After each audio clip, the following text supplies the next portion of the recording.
In nescience began her mighty task. In ignorance she pursues the unfinished work. For knowledge gropes, but meets not wisdom's face. So we are in Book 2, The Glory and the Fall of Life, Canto 4, The Kingdoms of the Little Life. And so we are seeing about this little life and its kingdoms. And it begins in nescience, this mighty task that she has. And she pursues in ignorance the unfinished work. And she even gropes for knowledge, but she doesn't meet the face of wisdom. So these are very important lines because Sri Aurobindo tells us in the hour of God, there are two allied powers in man, knowledge and wisdom. Knowledge is so much of the truth seen in a distorted medium, as the mind derives at by groping. Wisdom, what the eye of divine vision sees in the spirit. Big difference in knowledge and wisdom. Yeah. Good. So we'll continue. Ascending slowly with unconscious steps, a foundling of the gods, she wanders here, like a child soul left near the gates of hell, fumbling through fog in search of paradise. But you must make me feel this. These are such incredible lines. And you're just reading words. I'm sorry. Ascending slowly with unconscious steps, a foundling of the gods, she wanders here, like a child soul left near the gates of hell, fumbling through fog in search of paradise.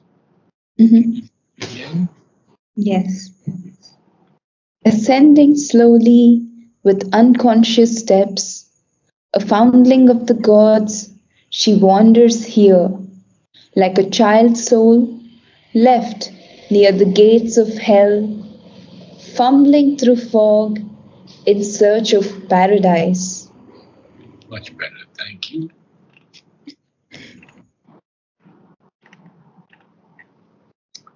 Yeah. In the slow ascension, he must follow her pace, even from her faint and dim subconscious start. So only can earth's last salvation come. Ah, interesting. Huh? So Ashwapati has to follow her pace in this slow ascension, in this kingdoms of the little life, even from her faint and dim subconscious start, because he wants us to really feel this last line. So only can earth's last salvation come.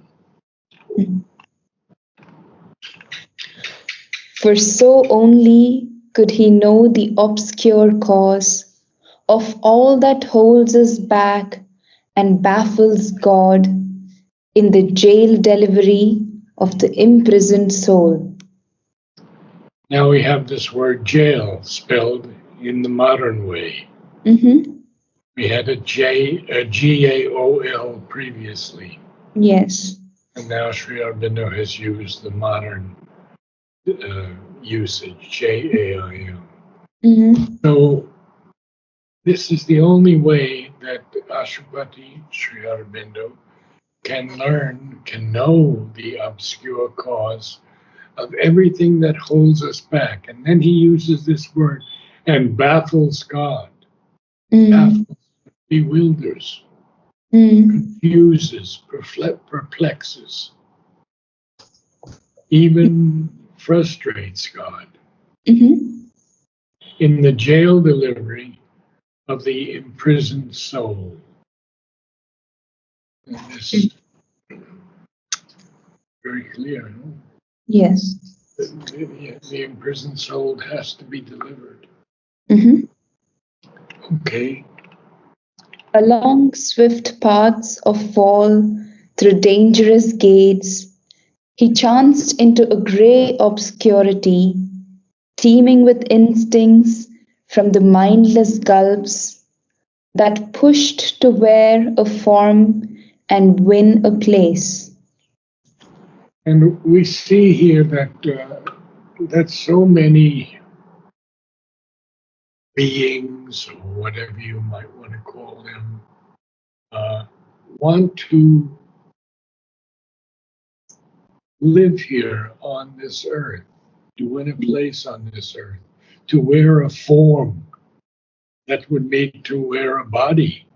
Mm, So all through, he's seeing along these swift paths of fall, because we fall when we leave the divine sanctuary of heaven or paradise. And mm, then he chances, or only supposedly, but he chanced into a gray obscurity. Something that's obscure is very difficult to understand. It mhm, doesn't even have a lot of light. mm. Teeming with instincts from the mindless gulfs. And teeming here would be filled with Mhm, instincts from the mindless gulfs. So these gulfs don't have a mind, but they're pushing to wear a form and win a place. And now he's going to continue telling us about this. Life here was intimate with death and night, and ate death's food that she might breathe a while, And ate death's food that she and, might breathe a while. and ate death's food that she might breathe a while. Read a little bit more slowly, huh? Yeah, Rushing through again. she She, was their, she was their inmate and adopted waif. what is a waif? Um, I don't know.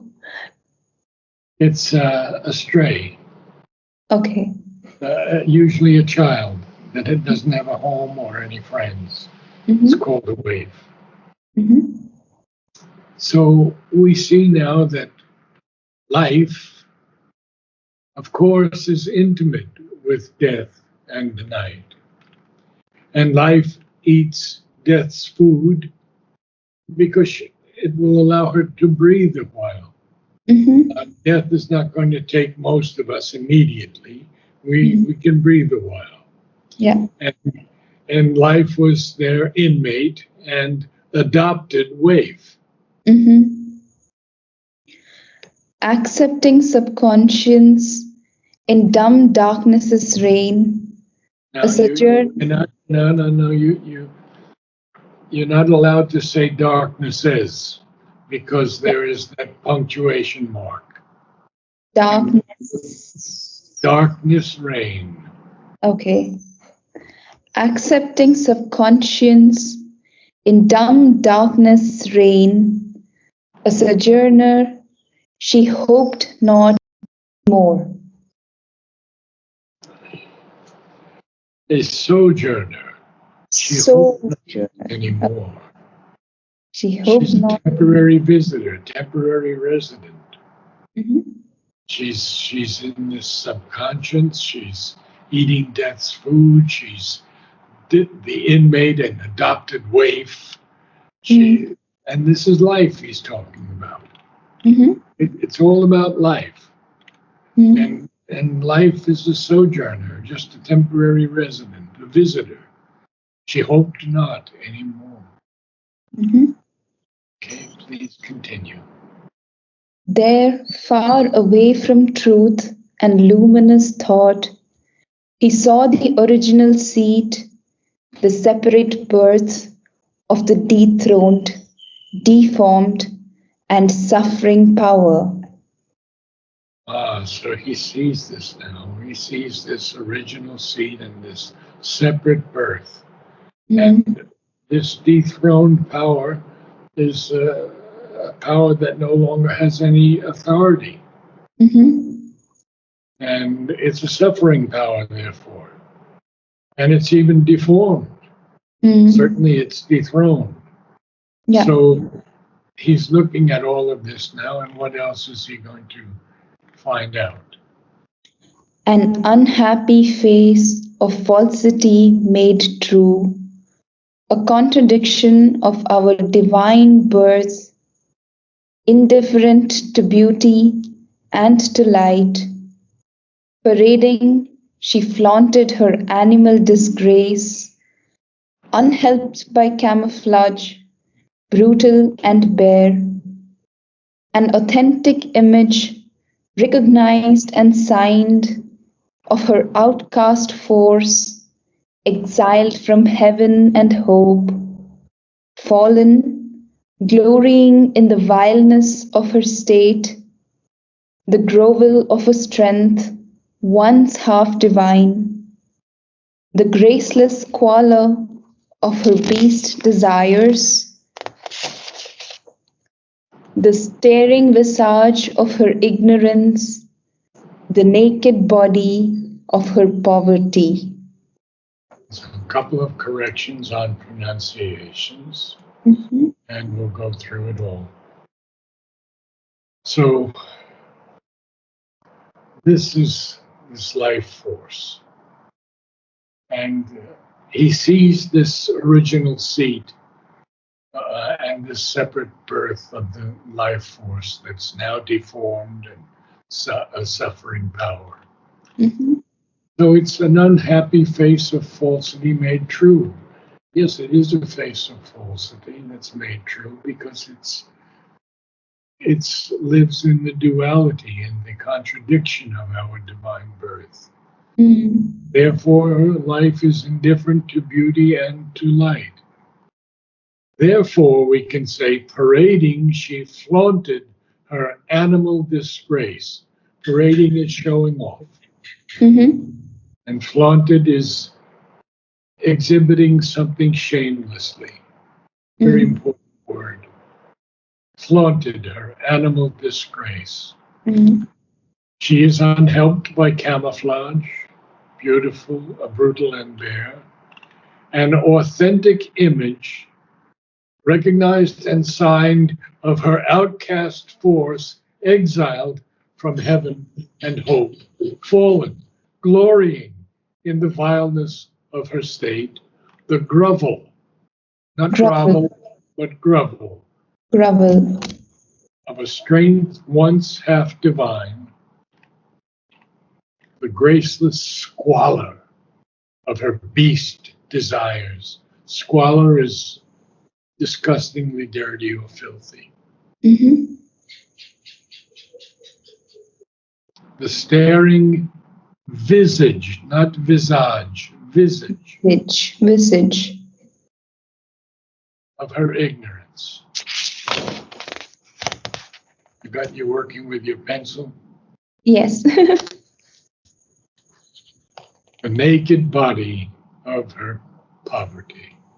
Mhm. Now he's going to tell us how she came to be. Here first she crawled out from her cabin of mud, where she had lain inconscient, rigid, mute. Its narrowness and torpor held her still. A darkness clung. No, its narrowness and torpor held her still. Its narrowness and torpor held her still. A darkness clung to her, uneffaced by light. So that darkness is not wiped out by light. Mhm. It's the darkness that's really clinging to her, Mhm. and as well as its narrowness and torpor. Torpor is a state of lethargy, Mhm. apathy. It can also be In animals, dormant state, inactive state, the bear sleeping in the winter for months at Mm-hmm. a time. So we see now she first crawls out from her cabin of mud. Interesting word. Yeah. Life has to come, obviously, from mud. Mm-hmm. And she had lain there, inconscient, rigid, mute, and its narrowness and torpor still held her, and a Mm-hmm. darkness still clung to her that was not wiped out by light. Mm. There neared there neared no touch redeeming from above. The upward look was alien to her sight, forgotten the fearless godhead of her walk. Renounced was the glory and felicity, the adventure in the dangerous fields of time. Hardly she availed, wallowing to bear and live. Hmm. Interesting, very interesting. So she has come down out of the mud, inconscient, rigid, absolutely silent, and the narrowness and torpor is still holding her. And this darkness is clinging to her, uneffaced by light. And interestingly, there near no touch, no redeeming touch from above. Mhm. She has nothing is setting her free, nothing is saving her. And in fact, the upward look was alien to her sight and forgotten the fearless godhead of her walk. And renounced was the glory and felicity, the adventure in the dangerous fields of time. Hardly she availed, wallowing to bear and live. Wallowing is what? To feel sad and be in that zone of sadness. Yeah, it could be. Wallowing, we often um, attribute to an animal that's just fooling around in the mud like a hippopotamus, Oh, just wallowing. Like, and mhm. she's not able to avail. Hardly, that means barely able to avail. Mm. Avail, to be of use, to be of value, to be of any advantage. Hardly she availed, wallowing to bear and live. So this is, of course, the beginning of the little life. Mhm. Now, wide. A wide, unquiet mist of seeking space, a rayless region swallowed in vague Swaths, swath, swaths. swaths that seemed unnamed, unbodied, and unhoused, a swaddled, visionless, and formless mind asked for a body to translate its soul. Ah, okay. See, this is so interesting. Now, there's this wide, unquiet mist of seeking space. He capitalizes space. Mhm. It's a region that doesn't have any light at all. It's rayless. Mm. And it's swallowed in vague swaths. A swath is like a formation, like swaths of clouds or mists that Mhm. appear to envelop something Okay. that seemed unnamed, unbodied, and unhoused. In other words, not having a home, not having a body, Mm-hmm. not having a name, but she's looking. It's a swaddled. Swaddled is an interesting word here because it usually means something like something Wrapping. being bound Yeah. in bandages. Mm-hmm. Swaddled, visionless, and formless mind Mm-hmm. asked for a body to translate its soul. Mm. Now we'll see what has happened. Its prayer denied, it fumbled after thought. Because coming down, falling down from those untranslatable eternal heights, it prays for something and it fumbles after thought. Yeah. But its prayer was denied. It Mm-hmm. has to learn to live, to Mm. be. Okay. As yet not powered to think, hardly to live, it opened into a weird and pygmy world where this unhappy magic had its source. Kingdoms of the middle life. Mm-hmm. As yet, it doesn't have any power of any kind to think, Mm. hardly even to live. And then it opens into this weird and pygmy, tiny, tiny, small, unusually small world Mm-hmm. where this unhappy magic had its source. So we go on a little bit more. On dim confines where life and matter meet, he wandered among things half seen, half guessed, pursued by ungrasped beginnings and lost ends. And you see now Ashwapati is wandering. Huh? Mm-hmm. He's wandering on these dim confines, these borders, these limits of space where life and matter meet. And what is he seeing? Well, seeing things half seen, half Mm-hmm. guessed, pursued by ungrasped beginnings and lost ends. And we do a little more and then you can read.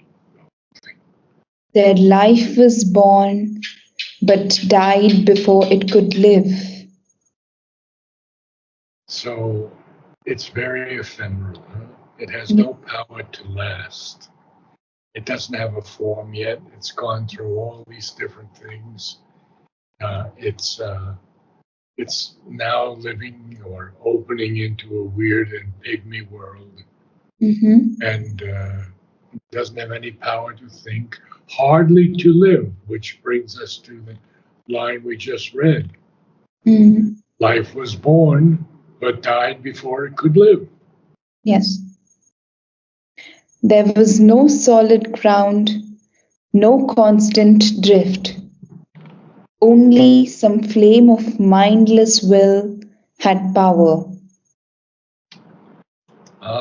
So there is a little power Mm-hmm. because it's from some flame of will that doesn't have a mind. It's just a will that's out there. Yeah. So there's no solid ground and there's no constant drift, no Mm. movement, no driving, no impetus, we could say. There's no impetus, there's no driving movement or force, Mm-hmm. no solid ground. Only this flame of will that doesn't have a mind had some power. Mm-hmm. And now he's going to tell us what Ashwapati is going through. Himself was dim to himself, half felt, obscure, as if in a struggle of the void to be. Okay. Now, Sri Aurobindo doesn't tell us He is in this struggle, avoid to be, as if. Mm, That Sri Aurobindo so often uses. He doesn't want to tell us it's exactly like this because he's going to continue on for all the rest of Savitri telling us what's happening. So mm, himself, Ashwapati, was dim to himself, half felt, obscure, as if in a struggle of the void, the empty space to be. mhm. Okay, I think it's a good place to end. Yeah.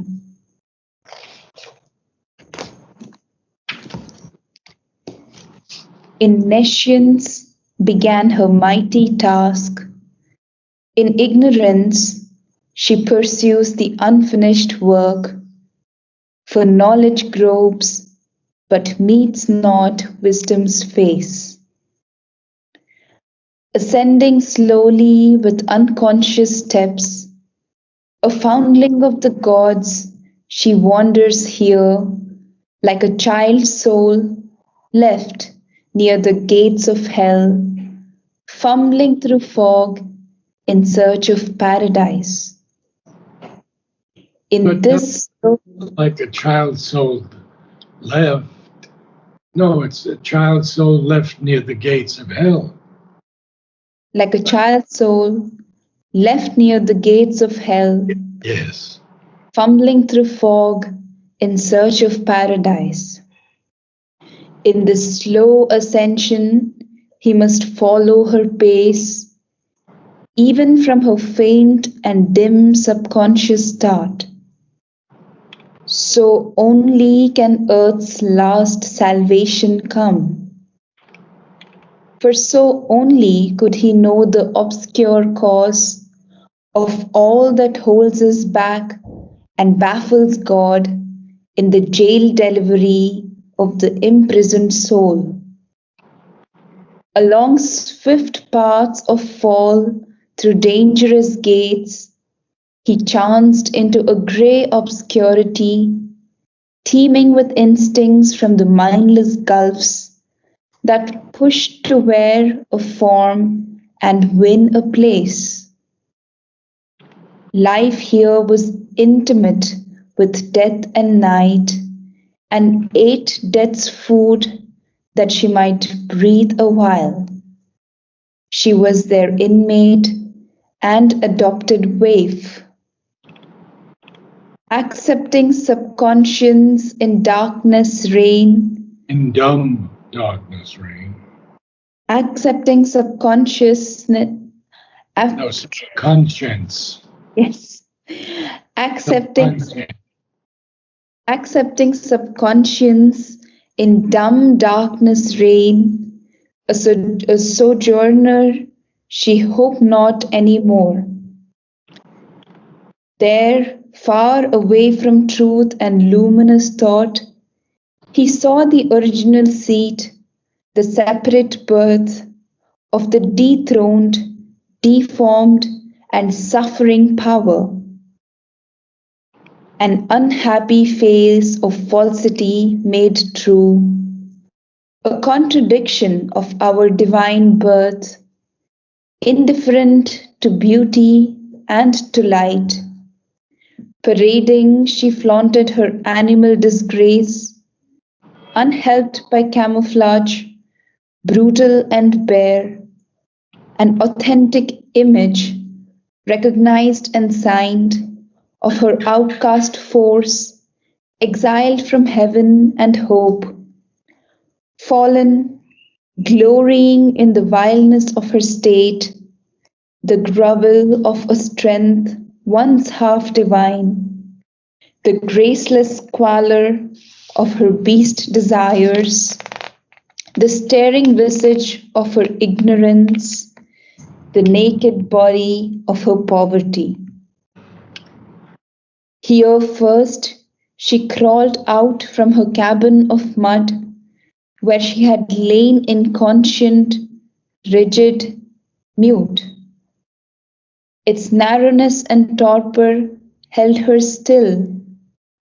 A darkness clung to her, uneffaced by light. There neared no touch redeeming from above.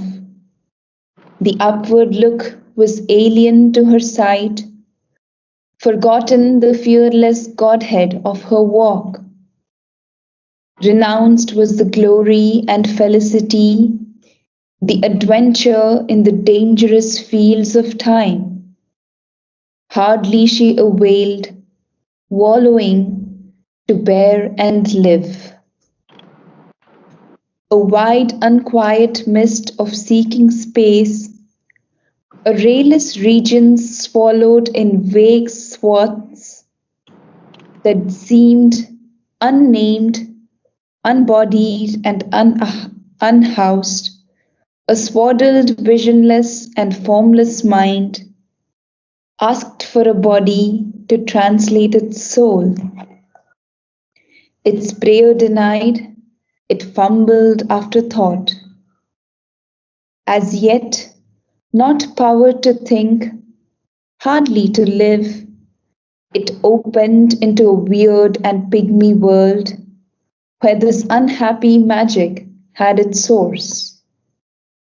On dim confines where life and matter meet, he wandered among things half seen, half guessed, pursued by ungrasped beginnings and lost ends. Their life was born, but died before it could live. There was no solid ground, no constant drift. Only some flame of mindless will had power. Himself was dim to himself, half felt, obscure, as if in a struggle of the void to be. Wow. We have to start a little earlier next time. Yes, We have so much for you to read. yeah, But you did very well. thank Very you. well. Best reading in a long time.